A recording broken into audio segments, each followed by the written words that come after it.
à tous, bienvenue pour ce nouvel épisode du Tech Hour. Donc, on a pris une petite pause en février, mais on revient avec Rachel da Silva Santos et Mayra Atomani sur un talk qu'elles avaient présenté lors de l'Agile Grenoble cette année. C'est QA ce métier. Eh bien, Rachel et Mayra, je vous laisse prendre la parole. Merci Viviane. Et bonjour à tous. Donc avec Mayra, on va vous parler de la QA qui est donc notre métier qu'on apprécie et dont on espère vous présenter au mieux. Alors, donc d'abord, on va se présenter nous. Donc moi, c'est Rachel da Silva Santos. Je suis QA Team Lead à Viséo. Donc ça fait 13 ans que je suis à Viséo. J'ai d'abord eu une expérience en tant que dev. Donc j'ai fait 5 ans de développement. Et ensuite, j'ai passé 1 an à faire un peu de coordination de projet avant d'enfin trouver la voie qui était la mienne. Donc ça fait presque 8 ans que maintenant je suis QA et que je mène la vie dure aux anomalies. Mayra, je te laisse te présenter.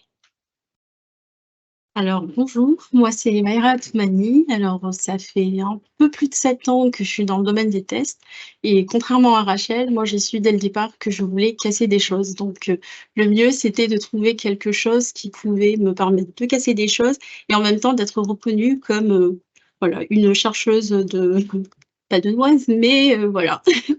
Donc j'ai commencé à faire un peu de développement, mais très vite ce qui m'intéressait c'était vraiment trouver les bugs et finalement j'en ai fait un métier. Donc au début via mon alternance et puis par la suite via mes différentes missions à Viséo. Donc aussi bien des tests automatisés que du bug, enfin de la QA fonctionnelle. Voilà.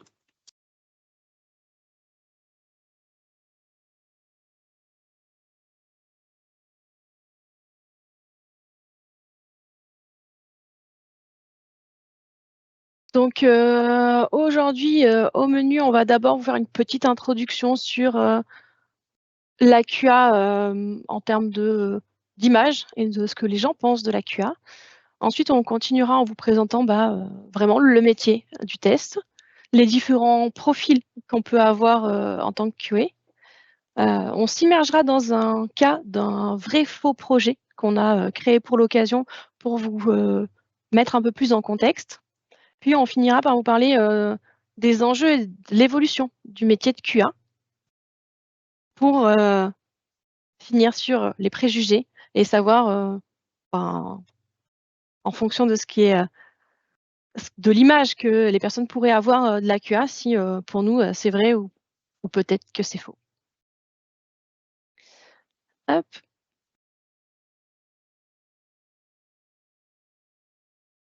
Donc sur l'introduction à l'agile, ce qu'on avait fait quand on a présenté ce premier talk, c'est on a demandé au public, pour vous, c'est quoi la QA? Aujourd'hui, c'est plus difficile de le faire de manière interactive. Donc, on a utilisé des réponses qu'on a eues, plus posé la question à nos entourages de pour vous, c'est quoi la QA? Et on a eu quelques petites réponses intéressantes. Donc, quelqu'un qui nous dit la QA, c'est les personnes qui testent après les devs. Quelqu'un d'autre qui pourrait nous dire la QA, ce n'est pas que les tests, c'est aussi des processus et des méthodes. Une autre personne qui nous dit c'est les gens qui disent que j'ai mal fait mon travail. D'autres pourraient nous dire c'est les personnes qui bloquent le déploiement lorsqu'ils n'ont pas donné leur go. Ou encore des gens qui font des trucs ultra tordus auxquels un dev sain d'esprit n'aurait jamais pensé. Ou des gens qui permettent de vérifier que la prod ne va pas brûler et qu'on ne se fasse pas insulter par les utilisateurs. Même si, bon, on se fait insulter quand même. Une autre personne qui peut nous dire que c'est un métier obscur où des gens cassent des trucs pour voir si ça marche.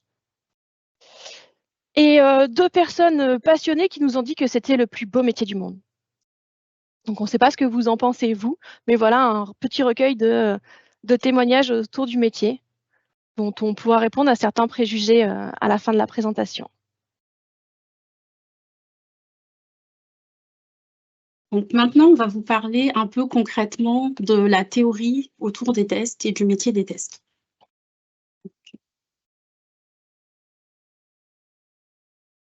Alors, donc concrètement, qu'est-ce que c'est que la QA? Donc, selon le standard de développement en terminologie, on a plutôt les tests et l'exécution ou l'évaluation d'un système ou d'un composant par des moyens automatiques ou manuels pour vérifier qu'il répond à ses spécifications ou identifie les différences entre les résultats attendus et les résultats obtenus. Dans la littérature, on retrouve aussi la définition « tester, c'est exécuter les programmes dans l'intention d'y trouver des anomalies ou des défauts » ou encore « les tests peuvent révéler la présence d'erreurs, mais jamais leur absence ». Et encore, l'assurance qualité AQ ou QA englobe les testeurs ainsi que toutes les activités ayant pour but de garantir les exigences qualité seront atteintes. Donc, une fois qu'on a une petite idée en fait de ce que sont les tests, maintenant on va passer un peu sur comment est-ce qu'on peut les classifier. Donc pour ce faire, on a quelques idées théoriques, enfin quelques outils théoriques mis à disposition pour pouvoir les classifier. Donc le premier outil ici présente, c'est le cadran de test agile de Lisa Crispin et Jeannette Grégory. Donc, nous permet en fait d'appréhender les tests selon 4 axes. Donc, un premier axe technologie en fait qui est si le test se retrouve au plus proche du code source.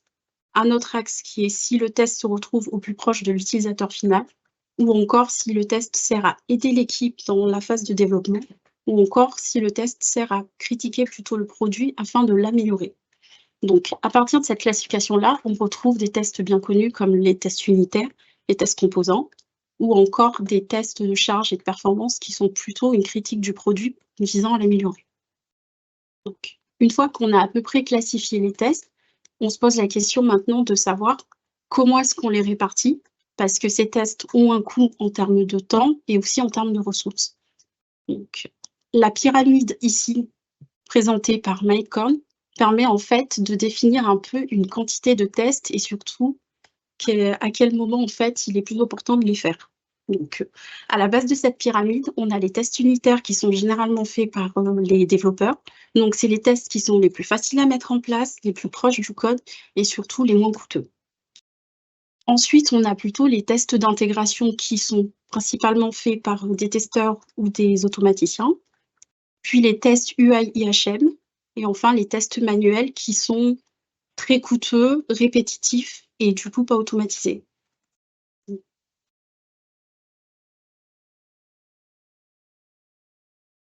Donc, une fois qu'on a une vision de ce que sont à peu près les tests, quelle quantité de tests faire et à peu près à quel moment, on a maintenant à disposition des outils. Donc, des outils qui vont nous servir dans la partie d'automatisation de ces tests. Donc, des outils bien connus comme Postman, Cypress, Playwright, ou encore JMeter, Gatling pour faire plutôt tout ce qui est test transverse. Ensuite, pour faire la partie implémentation et code de ces tests, on s'appuie comme le développement en fait de langages comme Java, C#, Ruby, JavaScript ou TypeScript. Donc, le test faisant intégralement partie du projet de développement, tout comme lui, en fait, il est intégré à l'intégration continue et donc déployé sur des environnements tels que Azure DevOps, GitLab, Jenkins. Et pour s'appuyer sur, pour avoir un processus de test mieux défini, on a aussi des méthodologies telles que Agile et surtout BDD. Donc, on en parlera un peu plus précisément après. Et enfin, pour piloter la phase projet, tout ce qui est création de tickets, de user story et suivi des bugs, on se repose sur Jira ou des outils tels que Mantis.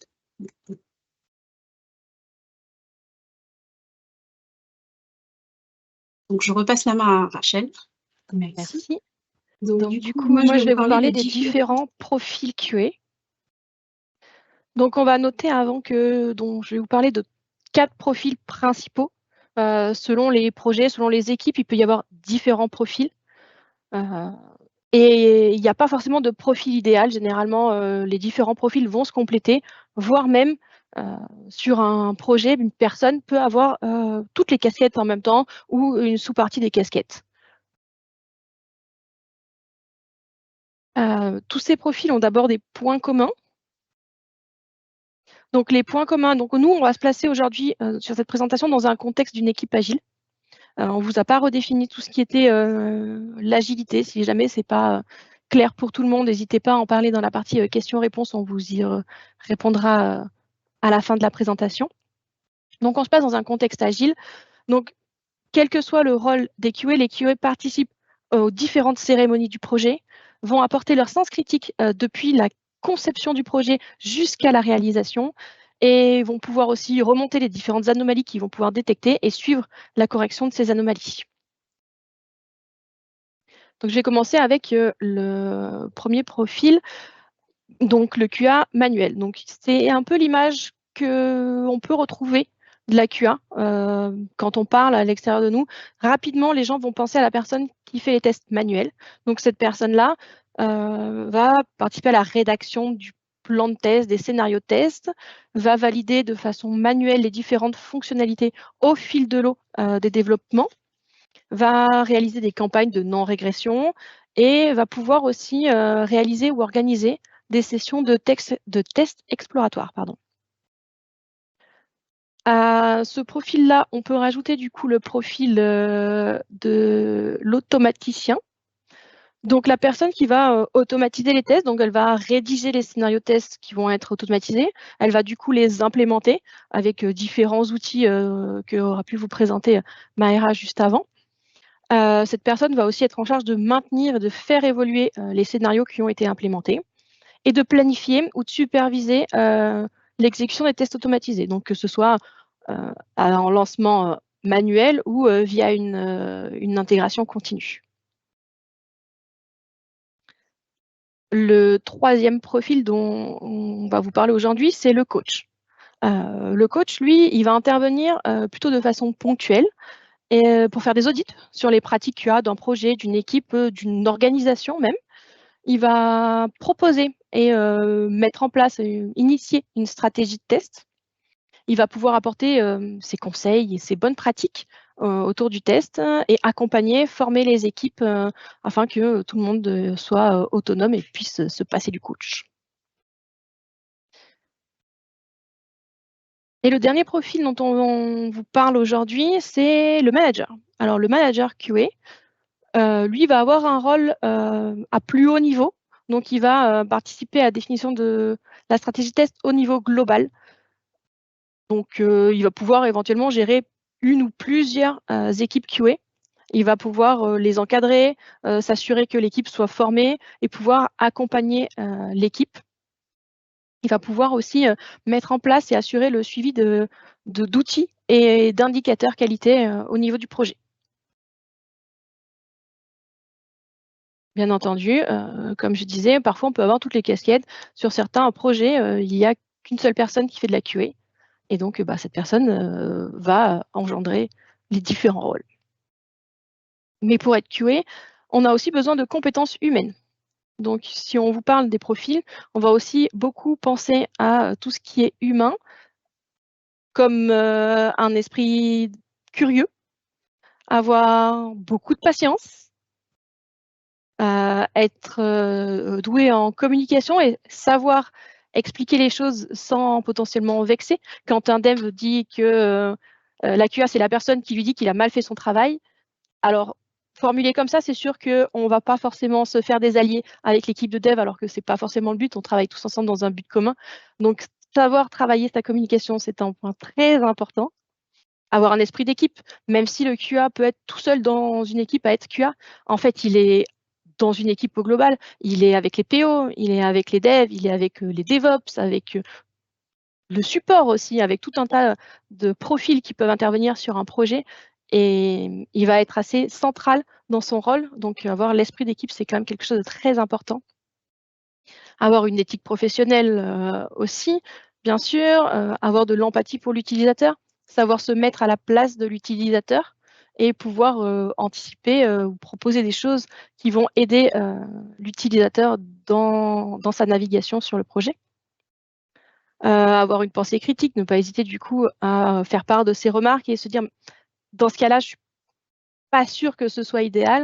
Est-ce qu'on ne peut pas envisager une autre solution où il se peut que ce petit point-là pose problème? être globalement assez autonome. Comme je disais, les QA sont assez centraux. Parfois, les budgets ne sont pas faits pour qu'on ait une belle équipe QA sur un projet. Donc, les QA se retrouvent souvent seuls et à devoir aller chercher les infos pour pouvoir implémenter ou réaliser les tests dont ils ont besoin. Donc on va avoir besoin d'être assez autonome. Avoir envie d'apprendre, c'est un domaine qui est en forte croissance. Il n'y a pas si longtemps que ça, on en entendait beaucoup moins parler. Il y a énormément d'outils, de techno qui voient le jour. À titre personnel, je fais différentes missions au fil des années. Et sur chaque mission, finalement, j'ai changé d'outils, de techno. Et c'est ça que je trouve chouette aussi dans ce métier. Ce qui va aussi avec l'adaptabilité. Chaque équipe a son contexte, ses technos, etc. Donc, il faut être capable de s'adapter. Et le meilleur pour la fin, il faut aimer trouver la petite bête.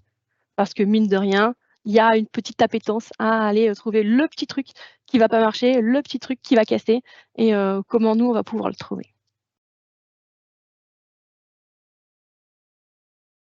Donc, on va vous parler, maintenant qu'on a parlé théorie, on va essayer de vous montrer un peu ce que ça donne sur un vrai faux projet. Donc, on s'est créé un contexte. Donc, voici notre contexte. Donc, on est sur une application. Cette application s'appelle Automation Exercise. L'objectif de cette application, c'est de créer un site e-commerce de vente de vêtements. Donc, pour ce site e-commerce, on va avoir quelques use cases principaux comme rechercher des produits par mots-clés, par catégorie, par marque, consulter une fiche produit, ajouter des produits au panier, consulter son panier, le valider, payer sa commande, pouvoir se créer un compte, se connecter, se déconnecter, etc. Pour réaliser ce projet, on a une équipe. On est en méthode agile et dans cette équipe agile, on a un PO, donc qui va être le référent métier et qui va axer le développement. On va avoir une équipe de dev plutôt back-end pour pouvoir réaliser l'API sur laquelle on va s'appuyer pour la UI. Donc, on va avoir forcément une équipe de dev front donc pour implémenter la UI. Et on va avoir une équipe QA qui va faire de la validation fonctionnelle et de l'automatisation de tests de non-régression, API et UI. Donc, ce site existe, il est disponible. Donc, on remercie. Alors, je n'ai pas trouvé qui a produit ce site-là, qui est fait pour faire des démonstrations et des exercices. Donc, je remercie l'équipe d'Automation Exercise sans savoir qui ils sont.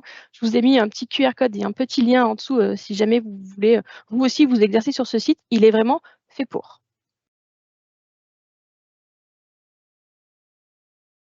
Donc, on va vous parler du rôle du QA dans chacune des équipes donc, de ce cycle agile.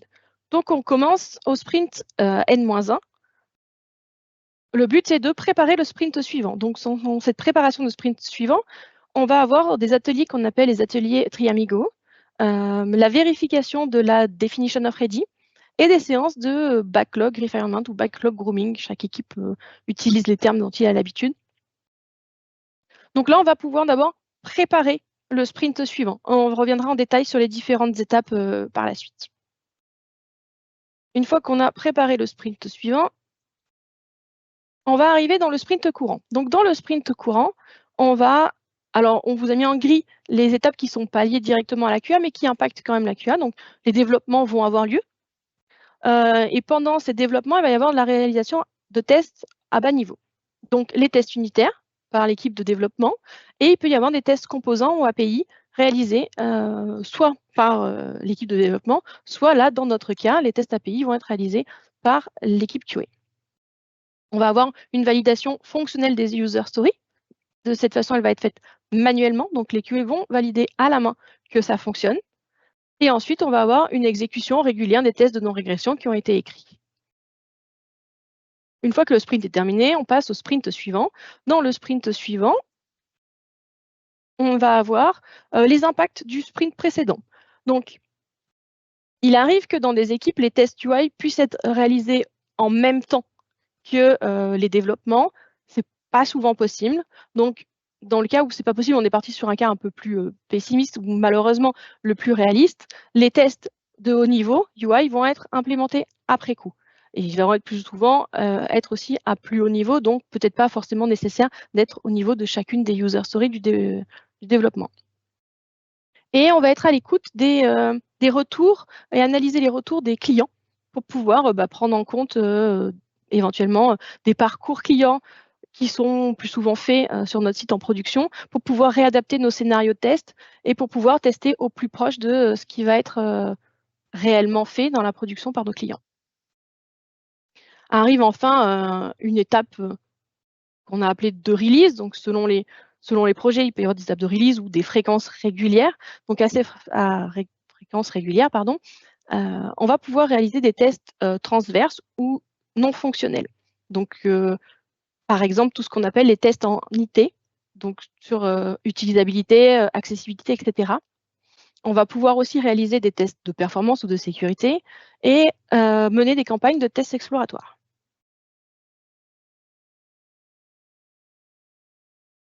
Hop. Donc, si on rentre sur la première étape, donc sprint N-1, préparation du sprint suivant. Donc, on vous disait les ateliers Triamigos, la vérification de la definition of ready, et les sessions de backlog grooming. Donc, voici le contexte. Donc, on va préparer une épique ou une feature qui va être, en tant que client, je souhaite pouvoir passer commande. Donc, sur cette feature, on va avoir différentes user stories qui ont été définies. Donc, en tant que client, je souhaite rechercher des produits, je souhaite ajouter des produits à mon panier, je souhaite accéder à mon panier et je souhaite valider ma commande. Donc, première étape, les ateliers Triamigos. Donc, ces ateliers sont réalisés par 3 personnes. Les 3 amigos sont un PO ou responsable métier, un dev et un QA. Dans certains cas, selon les projets, il peut y avoir aussi un 4e amigos qui se joint à l'équipe, qui peut être un DevOps, par exemple. Ces 3 personnes, donc, vont se réunir pour parler de cette épique. J'ai perdu ma souris, pardon. Donc, pour chacune de ces user stories, on va les relire, discuter ensemble et utiliser un formalisme qui s'appelle le formalisme Gherkin. Donc là, on se place dans une démarche en BDD, Behavior Driven Development. Donc, le langage Gherkin, c'est un langage pseudo-naturel qui est fait à base de mots-clés. Donc, on a les 3 mots-clés principaux qui sont given, when, then. Et chacune de nos phrases, donc que ce soit les critères d'acceptance de la user story, voire même l'ensemble de la user story, qui peuvent être définis selon ce formalisme-là. Given étant donné, donc on va préparer notre contexte. When, ce sont les actions que nous allons effectuer. Et then, du coup, les vérifications liées aux actions qu'on vient d'énumérer. Donc, on pourra écrire nos critères d'acceptance sous ce format-là. On va pouvoir clarifier, affiner et challenger le sujet. Et on va pouvoir donc vérifier ou ajouter donc, ces critères d'acceptance dans ce formalisme-là. L'avantage de ce formalisme-là, c'est qu'il va pouvoir servir ensuite de base à l'automatisation de tests et avec un langage un framework qu'on appelle Cucumber, dont on vous parlera juste après. On va pouvoir utiliser ces mêmes scénarios-là et automatiser ces mêmes scénarios-là. Une autre étape va être donc le backlog refinement ou backlog grooming. Pour cette partie-là, on va avoir toute l'équipe qui va être réunie. Donc les user stories auront déjà été vérifier, revalider ou discuter en plus petit comité. Et maintenant, on va les présenter à toute l'équipe pour que tout le monde ait la connaissance du sujet. Donc, sur chacune de ces user stories, on va vérifier que les critères qu'on a définis dans notre definition of ready sont bons, c'est-à-dire qu'on peut embarquer ce sujet-là dans le sprint qui va démarrer et on va pouvoir découper les différentes user stories en tâches.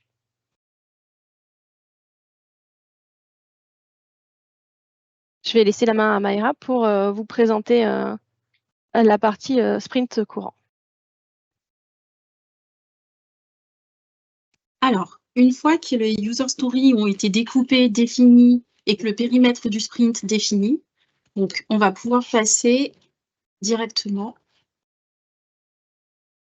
à ce que le QA peut faire. Donc, juste pour vous remettre le contexte projet, donc ça, c'est le contenu de notre sprint avec l'épique et les 4 user stories. Donc, à partir de ces user stories, les développeurs vont pouvoir définir toutes les API nécessaires au niveau du back pour pouvoir réaliser ces user stories. Donc, une fois que tous les contrats d'interface ont été définis, le testeur va pouvoir récupérer ces API et pouvoir commencer à écrire des tests API. Donc, ces tests-là ont l'avantage d'être rapides à mettre en place et pouvoir faire un retour assez rapide aux développeurs. Et surtout, leur coût est assez moindre. Donc, on peut se permettre, dans le cadre d'un sprint, de faire plusieurs allers-retours si jamais ça ne va pas, parce que justement, c'est assez simple et assez rapide. Donc, aussi bien les testeurs peuvent les mettre en place que des développeurs, parce que c'est vraiment des tests qui se trouvent assez bas niveau.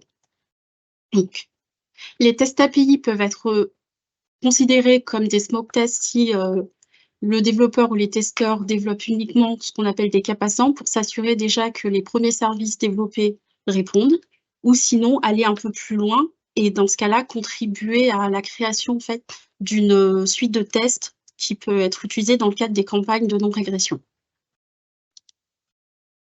Dans le cadre de notre super projet, on a choisi de partir sur un outil qui s'appelle Bruno. Donc, Bruno est un outil qui vient en alternative à Postman. Donc, c'est un outil qui est assez simple, qui permet de faire la gestion, la création des projets de test API. Il a l'avantage d'être stocké en local et d'être uniquement offline. La philosophie des créateurs de Bruno est que les utilisateurs doivent être les seuls à pouvoir contrôler et avoir un regard sur ce qui se passe sur leur code. Il offre aussi la possibilité, il utilise plutôt un langage balisé qui s'appelle Bru et qui va permettre en fait le versionning des fichiers d'API comme pour du code classique. Voilà. Et surtout, il a été développé par des anciens de Postman, donc avec beaucoup de similarités avec Postman, mais en plus simplifié. Donc forcément, on le compare à Postman. Donc visuellement, c'est quelque chose qui est assez similaire. Mais étant donné que la solution est open source, c'est quand même assez pratique. Et forcément, quand on a des problématiques de coût sur un projet, c'est quand même assez intéressant. Et surtout, comme j'ai dit, le gros point fort, c'est surtout qu'il offre la possibilité de faire du versionning des fichiers d'API. Voilà. Donc, maintenant, on va vous montrer un peu ce qu'on a réussi à mettre en place rapidement sur certaines des user stories du sprint. Alors, ici, on a donc la page d'accueil de Bruno quand on arrive et ensuite l'architecture. Donc, tout est fait via un système de gestion de dossier dans lequel on peut créer directement les requêtes de notre collection. Par exemple, cette requête-là qui concerne le fait de chercher un produit qui est une des user stories du sprint. Donc, le fonctionnement de Bruno est assez similaire à Postman. Donc, on a la possibilité de gérer des environnements pour lesquels on va pouvoir définir des variables. Donc, dans le cadre de cette requête-là, on rajoute les informations nécessaires pour faire l'appel de la requête. On a le résultat affiché en JSON. Et pour la phase de test, c'est assez simple. C'est des petites méthodes qui vont juste s'assurer qu'on a bien la bonne réponse attendue, que le document retourné est conforme et qu'on retrouve les informations attendues. Dans ce cas, on est plutôt sur un cas d'erreur si jamais on ne mentionne pas les paramètres demandés pour effectuer la recherche. Donc, on a la réponse, donc un 400. Et derrière, on fait juste la vérification que le bon message d'erreur est affiché pour le bon cas d'erreur. On a aussi la possibilité d'exécuter les tests soit directement au niveau de la requête, soit de manière globale pour la collection et avoir un résultat global de la campagne de test API. Ah. Donc, pourquoi avoir choisi cet outil? Parce que, comme Rachel a dit, dans le cadre de nos projets, on est souvent amené à utiliser différents outils et c'était aussi l'occasion pour moi de tester un outil qui soit un peu une alternative à Postman. Et surtout, la prise en main est assez rapide, assez facile et le fait de pouvoir collaborer sur le projet sans avoir de problématiques de gestion d'espace est assez intéressante.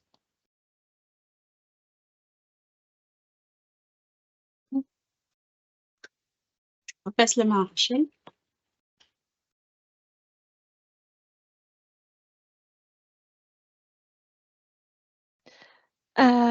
Donc, on arrive sur le sprint suivant. Donc, on va faire en sorte de regarder les impacts du sprint précédent. Donc, comme je vous disais, on va réaliser les tests d'un peu plus haut niveau. Donc là, on est toujours sur notre épique de souhaiter passer une commande. Il y a eu d'autres épiques qui a déjà été réalisées par le passé, qui était je souhaite avoir un compte, avec différentes user stories qui ont déjà été testées. Donc notre scénario aujourd'hui qu'on va vouloir implémenter, c'est le suivant. Donc on vous l'a écrit au formalisme Gherkin en français. Donc à savoir que ce formalisme-là existe dans tout un tas de langues. Donc on peut les écrire en anglais comme en français. La démo, elle, sera en anglais. Par contre, là, du coup, le scénario est en français. Donc, mon scénario est, étant donné que l'on accède au site e-commerce et que l'on accède au menu login et que l'on se connecte au compte Viséo Tech & Aware. Cette partie-là est sous un formalisme étant donné que, c'est-à-dire un given, parce que cette partie-là a déjà été testée dans les précédents cas. Si j'avais été dans la partie je souhaite tester cette partie-là, je serais plus sur un étant donné qui permet de poser le contexte, mais sur une étape de when ou de lorsque, quand, pour tester vraiment cette partie-là avec des vérifications plus poussées. Là, on part du principe que l'épique sur la connexion a déjà été testée dans le passé, donc on ne va pas la retester à chacun de nos scénarios. Par contre, pour le scénario, on a besoin d'être connecté et donc on va pouvoir se connecter. Donc les actions qu'on va vouloir tester, notre première action, c'est quand on accède au menu produit et que l'on lance une recherche avec le mot-clé Frozen, alors l'article Frozen, je ne vous ai pas mis le nom exact, est bien affiché. Ensuite, on va vouloir ajouter ce produit. Donc, on va voir quand on ajoute le produit Frozen au panier, alors un message de confirmation est bien affiché. Nouvelle action, quand on accède au panier depuis cette confirmation, alors le produit est bien dans le panier. Et pour finir, quand on valide la commande, alors un message de confirmation de la commande est bien affiché. Donc, on va avoir dans un scénario l'ensemble de la feature de passage de commande. À savoir que, bien sûr, là, on va présenter un cas nominal et qu'on n'aura pas géré tous les cas d'erreur et les cas à la marge au niveau de ces tests-là. Pour ça, on a utilisé sur la partie test UI un outil qui s'appelle Cypress. Cypress, c'est un outil qui permet d'automatiser les tests sur un navigateur web, que ce soit des tests UI ou des tests API. J'aurais tendance à dire qu'il est moins utilisé pour les tests API, mais c'est quand même quelque chose qui est assez utilisé. Donc, on ne l'a pas fait toute la démo sur le même outil pour pouvoir vous en présenter des différents. Donc là, on s'est basé que sur la partie UI en JavaScript, TypeScript. Cypress permet aussi d'exécuter des tests end-to-end sur différents navigateurs et différentes résolutions d'écran. Les différentes résolutions d'écran permettent notamment de tester une résolution d'écran mobile. Cypress ne permet pas de tester sur des vrais mobiles, donc je ne peux pas brancher mon téléphone à mon PC pour pouvoir exécuter mes tests Cypress. Par contre, je peux réduire mon navigateur à une taille qui correspond à une résolution mobile pour voir comment va se comporter mon application web. Bien entendu, on ne testera pas des applications natives mobiles avec Cypress, mais on testera les applis web. Pour aider à la lecture, on utilise Cucumber. Donc, je vous en ai parlé au début. On a le langage Gherkin qui permet un formalisme au niveau des critères d'acceptance. Ce langage Gherkin est utilisé par Cucumber pour faciliter la lecture des scénarios. Donc, Cucumber est donc un framework qui va rajouter une surcouche au code et qui va se placer entre un scénario écrit en langage Gherkin et du code. Donc, il va encapsuler différentes méthodes qu'on va appeler des steps. Donc, chacune des phrases du scénario est appelée une step et chacune des phrases derrière va être mappée sur une méthode dans laquelle on va pouvoir écrire notre code dans Cypress. À savoir que Cucumber permet de se coupler avec différentes technos, pas forcément que du Cypress. On peut aussi écrire des tests directement en Java, en .NET ou en tout un autre tas de langages. Parfois, le terme Cucumber évolue. Par exemple, pour .NET, ça s'appelle SpecFlow. Donc, SpecFlow, c'est la version Cucumber pour .NET. Mais la base, ça reste Cucumber. Donc, on va vous faire une petite démo. Alors, comme vous l'aurez remarqué, nos démos ont été enregistrées sous forme de vidéo. le code marche, on pourrait l'exécuter en direct, mais étant deux bonnes QA poissardes, on s'est dit que c'était peut-être pas la meilleure idée de vous faire les démos en live et de prendre le risque d'avoir l'effet démo. Donc, on vous les a enregistrés. Donc, je vais vous présenter d'abord l'architecture du projet Cypress. Donc, ça se présente sous cette forme-là. On va avoir un premier dossier qui va être les fichiers features. Donc, les fichiers features, ce sont les fichiers de scénario, dont je vous présenterai un peu juste après dans la prochaine image. Donc, les fichiers scénario avec celui dont je vous ai expliqué, par exemple, qui s'appelle la order.feature. Derrière, on va avoir un dossier qui s'appelle step definition, dans lequel on va implémenter chacune des phrases du scénario. Donc, on va avoir ici la couche Cucumber qui permet de faire le lien entre ces fichiers feature et les fichiers step definition. On va avoir aussi un dossier fixture pour mettre toutes les choses dont on peut avoir besoin dans nos tests. Par exemple, dans ce cas-là, j'ai un fichier avec la liste de cartes de crédit. Donc, une carte qui va me permettre de payer, donc une fausse carte qui permet de valider mon scénario, et un fichier avec les credentials, donc potentiellement une liste de comptes qui vont être utilisés dans les différents scénarios pour pouvoir tester la connexion, les différents droits, etc. Et tout en bas à la racine du projet, on va avoir le fichier cypress.config.ts qui va être la configuration du projet.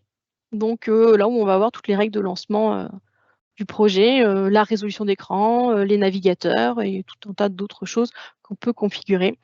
À noter que je vous ai dit que Cypress était en JavaScript, TypeScript, donc nativement il vient avec JavaScript et donc on peut aussi l'écrire en TypeScript, ce qui est fait là dans ce projet de démo.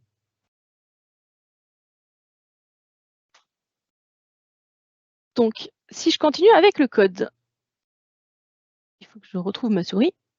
Elle est passée où?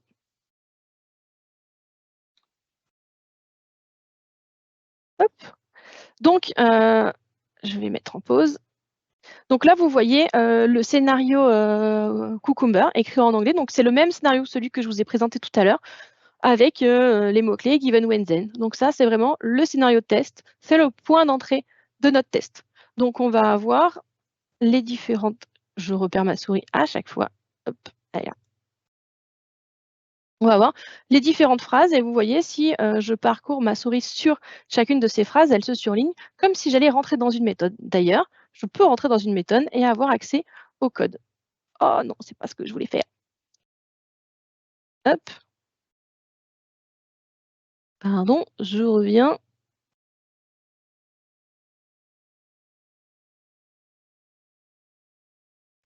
Donc, je peux avoir accès à mon code Cypress à l'intérieur de ma vidéo. Pardon, je dis des bêtises. Hop. Hop. Hein. Je vais vous montrer aussi l'exécution. Si j'y arrive, hop, voilà. On peut exécuter nos tests sous différents modes. Donc là, on peut... je vais pas y arriver. Je maîtrise pas ma souris.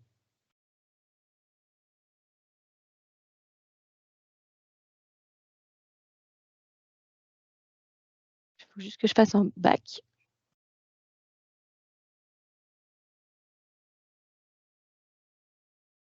Hop. Et donc là, si on lance le scénario, on va pouvoir utiliser la commande npx cypress open qui va nous ouvrir l'éditeur, le mode graphique de Cypress, sur lequel on va pouvoir choisir notre navigateur et exécuter les tests. Donc on va pouvoir choisir dans le scénario qui nous intéresse et le scénario va s'exécuter sans interaction humaine tout seul et va aller cliquer sur donc, le fameux site Automation Exercise. Donc on le voit, il se connecte. Il va ensuite aller dans la page des produits, faire une recherche de mots-clés et trouver le bon produit. Il va pouvoir finaliser la commande, aller jusqu'au bout, rentrer son numéro de carte de crédit et hop, tout est bon. Le scénario, on voit qu'il passe en vert sur le côté. Et sur l'outil graphique de Cypress, on peut naviguer et revenir sur les différentes étapes pour voir ce qui s'est passé. C'est surtout utile quand on veut débugger, si jamais il y a eu une erreur sur le scénario. Hop. Je vais passer directement au mode less. parce qu'on s'approche de ce qu'on peut lancer les tests en mobile. Hop, le mode headless, c'est utilisé surtout sur une CI pour pouvoir lancer les tests sans avoir besoin de les regarder. La commande, donc, pour pouvoir faire ça, je vous ai créé une petite erreur sur le scénario en cherchant un produit qui s'appelle Frozen plutôt que juste Frozen, pour pouvoir avoir un exemple dans le report d'erreur. Donc les scénarios, avec la commande npx cypress run, on va pouvoir lancer les scénarios, ils vont s'exécuter tout seuls en background. Je vais avancer un petit peu dans la vidéo pour voir le résultat. Donc on voit que un des premiers scénarios est passé et le deuxième est en cours. Et si j'avance, on a... Mince, j'ai raté la rue. On a un rapport qui a été généré. Et si on l'ouvre, voilà, on peut avoir le détail avec donc les scénarios qui sont passés avec toutes les étapes sous format Gherkin, ainsi que l'étape qui a fail avec une capture d'écran au moment où ça fail. C'est pour moi la puissance de Cucumber de générer des rapports de test qui sont clairs et compréhensibles par tout le monde, que ce soit des devs, des QA, des PO ou toute personne qui aurait besoin d'intervenir sur le projet. Je relaisse la main à Maïra pour vous parler de la suite.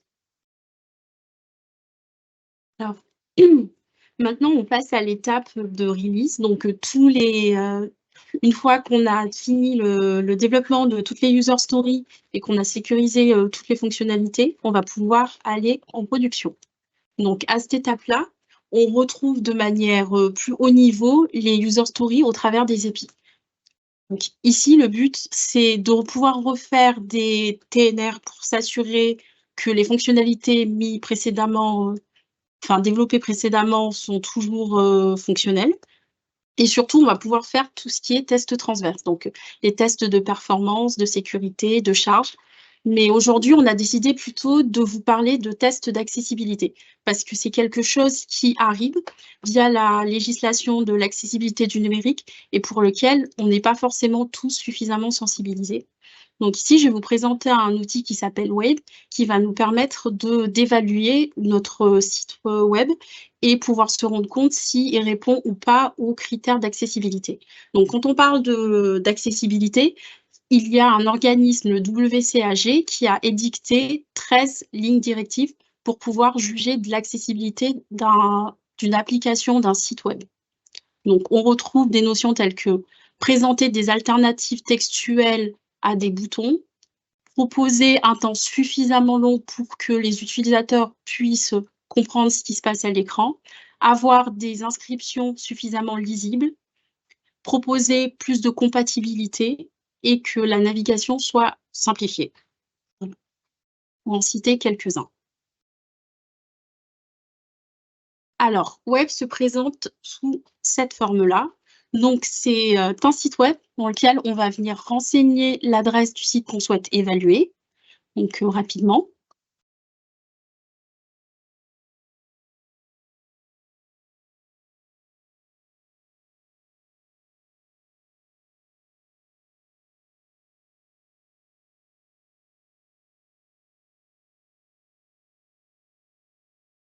Bon, j'ai l'impression d'avoir un petit souci. Alors, si jamais j'ai une autre alternative, c'est de faire le test directement sur le site. Alors.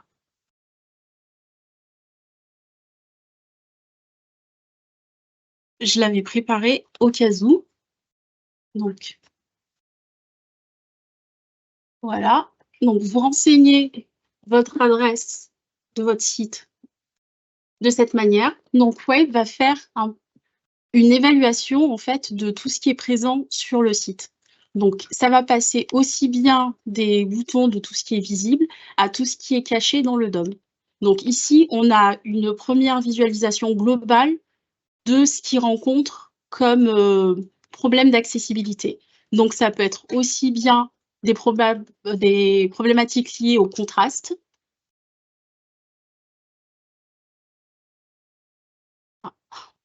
Mince.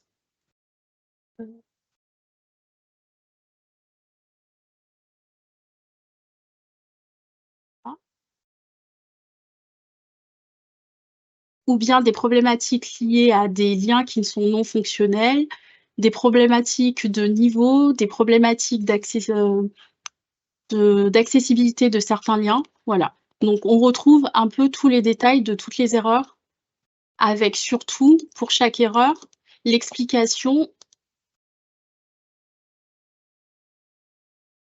de pourquoi ça ne répond pas aux problèmes de l'accessibilité et surtout, comment est-ce qu'on peut modifier ça. Donc, avec les références du guide de l'accessibilité et les explications qui vont avec. Donc, je vous laisserai regarder un peu plus en détail par vous-même tout ce que le site propose, par manque de temps. Voilà. Et je reviens à la partie démo. Alors, quelle conclusion pour ce petit projet? Donc, on a décidé de prendre des outils que nous connaissions pour la plupart et surtout assez rapides à mettre en place pour pouvoir donner une image assez globale de des tests que nous sommes très souvent amenés à faire en tant que testeurs. Donc, bien sûr, il y a quand même quelques améliorations qu'on peut apporter, notamment aller au bout de notre projet en intégrant notre code de test dans une CI. Proposer des tests à plus de niveaux de la pyramide de tests, donc faire des tests de composants, des tests d'intégration un peu plus poussés, et bien sûr les tests manquants, les tests de performance, etc. Bien sûr. Et au niveau des outils, bien sûr, on a fait un choix, entre guillemets, de facilité sur ces outils-là, mais bien sûr, on aurait pu tout à fait partir sur des outils tels que Postman, Playwright ou Selenium. Voilà. Alors, nous mettrons à disposition notre projet de test sur Git d'ici la fin de la semaine, donc n'hésitez pas à aller jeter un œil par vous-même. Je passe la main à Rachel pour l'évolution. Je vais aller très très vite sur l'évolution. Il y a pas mal d'enjeux autour de la qualité, que ce soit la gestion des données, l'accessibilité, livrer toujours plus vite, la sécurité, même l'intelligence artificielle qui débarque. Donc il y a pas mal de sujets sur l'intelligence artificielle notamment qui arrivent. Pour la petite blague, j'avais demandé à ChatGPT s'il allait remplacer les testeurs. Et puis bien sûr, il m'a répondu, si j'avance un petit peu, qu'il était peu probable que l'IA remplace complètement les testeurs, mais qu'elle pouvait compléter, améliorer leur travail en automatisant certaines tâches. Et pour l'évolution, c'est ce que je vous disais au début, il y a quelques années, on entendait beaucoup parler de QA manuel et uniquement de manuel. Ça a évolué vers du manuel plus de l'automatisation et vers un nouveau niveau qui va être le quality engineering avec que tout le process soit intégré sur de la CI déployée automatiquement et qu'en un bouton, on puisse déployer le code, tester et valider que tout se passe bien. Et on verra ce que nous réserve ensuite l'avenir. On peut finir rapidement sur les préjugés. On peut se demander si la QA se fait quand le dev est terminé. Eh ben, faux, bien sûr. La QA, du coup, démarre, comme on vous l'a montré, dès le début du projet. Et il faut inclure les équipes dès l'initialisation. On peut aussi entendre que la QA, ça ralentit le développement et ça coûte cher.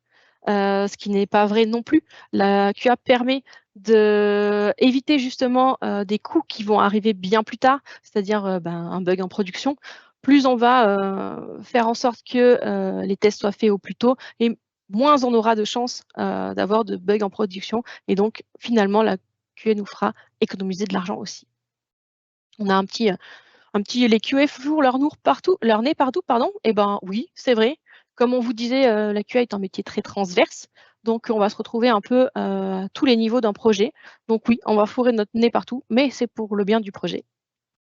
Les QA sont pas techniques. Bon, c'est faux. Ça dépend lesquels. Il y a des QA qui ne sont pas techniques, mais de plus en plus, pour rentrer dans le contexte du projet et s'inclure avec les équipes de développement, il faut avoir des compétences techniques et comprendre au moins ce qui nous entoure. de plus pour automatiser les tests. Celui-là, j'imagine que la QA ne sert à rien. Vous connaissez un petit peu notre avis. Clairement, on va vous dire que non, pour toutes les raisons dont on vous a présenté aujourd'hui. Et le petit dernier, on nous dit parfois que les QA sont sadiques. Alors, on va vous dire oui, c'est pas complètement faux, parce que on aime bien trouver la petite bête, on aime bien finalement réussir à trouver le petit truc qui va casser. Mais par contre, si on aime le faire, c'est aussi dans le but de garantir une qualité globale au projet. Merci à vous. Dans les minutes qui restent, on va essayer de répondre aux questions. On vous a mis ici quelques liens à emporter, donc vous pouvez récupérer sur de la veille ou des choses qui sont liées aux tests que nous, on utilise déjà beaucoup. On vous a donné nos noms et nos pseudo GitHub. C'est sur nos pseudo GitHub chacune que vous retrouverez du coup les démos des outils qu'on vous a présentés aujourd'hui. Et comme disait Maïra, ils seront certainement disponibles d'ici la fin de la semaine, tout comme le support de cette présentation. Cette présentation est enregistrée et sera disponible bientôt, d'ici le temps que le montage soit effectué. Merci à vous deux. Alors, c'est vrai que c'était bien plus riche que lors de l'Agile.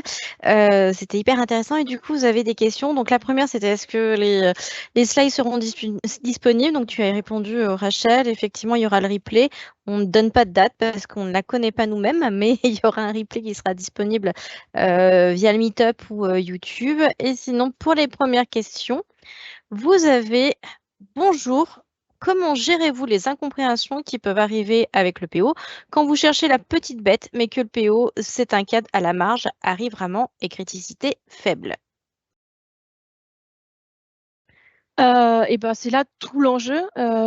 Si c'est vraiment un cas à la marge et que la criticité est faible, peut-être que ça vaut pas le coup de passer du temps. Il arrive qu'on les log et on traite les criticités et la sévérité des différents bugs qu'on va trouver ou des différentes choses qui pourraient être améliorées. Et à partir de ça, ça va être toute l'histoire de priorisation du backlog qui va être faite, elle, par les PO. Donc, si les PO jugent que ce point-là n'est vraiment pas important, c'est le PO qui aura le dernier mot. Si jamais la QA trouve que si c'est vraiment quelque chose d'important, ça va être à l'équipe QA d'annoncer les bons arguments pour prouver que peut-être que c'est important. Mais c'est quand même le PO qui aura le dernier mot sur le choix des priorités du sprint. Okay, alors peut-être juste pour ajouter un point, on peut aussi se baser sur un outil très concret, c'est définir une matrice de criticité de bug. Comme ça, on a un outil objectif sur lequel les PO et les testeurs peuvent s'appuyer pour évaluer un bug. Et à partir de là, normalement, il y a beaucoup moins de discussions. Voilà. Deuxième question de Soline. Bonjour, merci pour cette présentation. J'aimerais savoir pourquoi il y a moins de tests API sur Cypress. Quand j'ai dit qu'il y en avait moins, c'est pas qu'il y en a moins dans le volume de tests, c'est qu'il y a, je pense, moins de personnes qui utilisent Cypress pour faire des tests API que pour faire des tests UI. Cypress est vraiment connu pour être un outil de test UI. Il permet en plus de faire des tests API, mais c'est pas la fonctionnalité principale de Cypress. C'est pour ça que quand les personnes vont se tourner vers des tests API, ils vont peut-être plutôt utiliser des outils comme Postman, Bruno ou même de manière pure dans une techno back-end, en Java, en .NET, etc. Donc, c'est pas qu'il y en a moins sur Cypress, c'est qu'il est moins utilisé pour faire des tests API.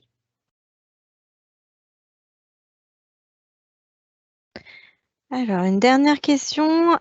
Quand on fait des tests d'API ou end-to-end qui font des modifications en base de données, est-ce que la gestion des bases de données est simple? Est-ce qu'il y a des outils pour faciliter le travail, des bonnes pratiques?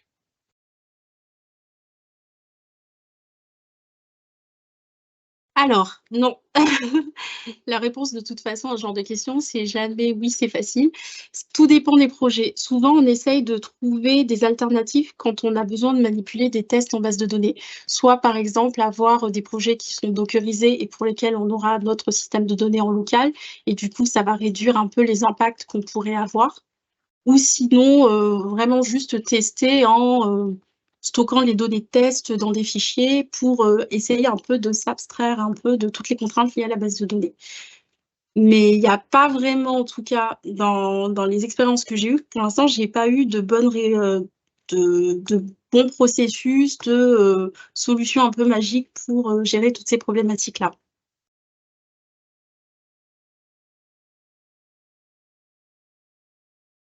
Alors, une autre question. Quel est un bon ratio, je pense que ça doit être ratio et non pas ration, dev-QA?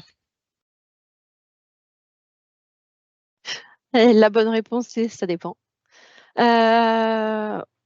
Aujourd'hui, je suis dans une équipe où j'ai commencé en étant seul QA pour presque 20 devs. C'est pas idéal. Dans d'autres équipes, j'ai été jusqu'à un dev, un QA. Donc ça dépend vraiment des projets et de la criticité des projets. Quand on a trouvé quand j'ai travaillé dans la banque, l'assurance, où on gère des milliers d'euros ou de dollars, étrangement, la qualité a d'un seul coup beaucoup plus d'intérêt pour le projet en général, parce que chaque erreur en prod va correspondre à des milliers d'euros. Et donc, ils vont préférer avoir plus de QA en interne pour s'assurer qu'il y ait beaucoup moins de risques d'erreurs en prod que sur, je ne sais pas, un site de rendez-vous, de je ne sais quoi, ou peut-être imaginons sur une application de rencontre, peut-être qu'il est moins grave de rater un rendez-vous que de perdre des milliers d'euros sur une erreur. Après, ça dépend de la vie des personnes qui l'ont.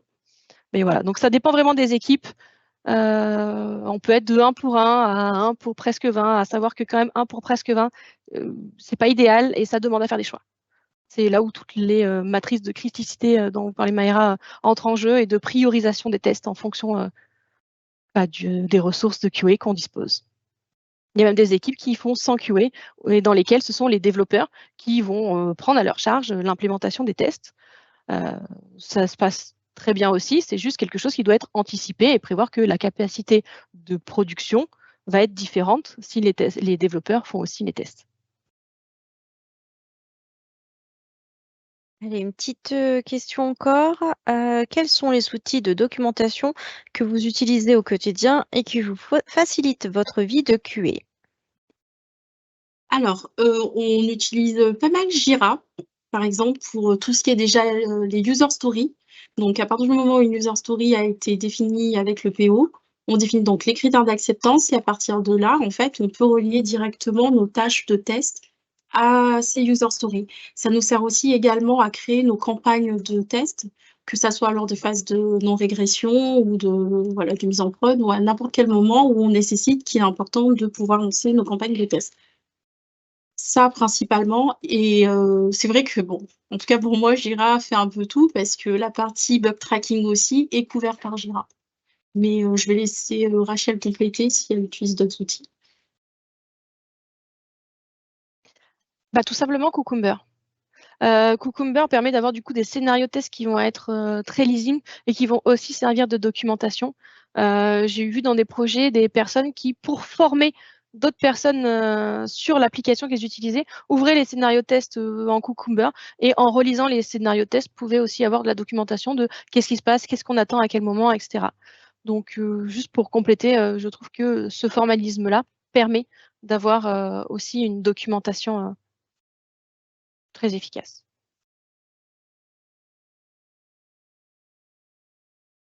Écoutez, merci. Pour l'instant, on n'a pas d'autres questions. En tout cas, si vous avez des questions, vous n'hésitez pas à les noter via Meetup et on les passera à Maïra et à Rachel. Du coup, moi, je vais en profiter pour faire la pub pour le prochain Tech Hour.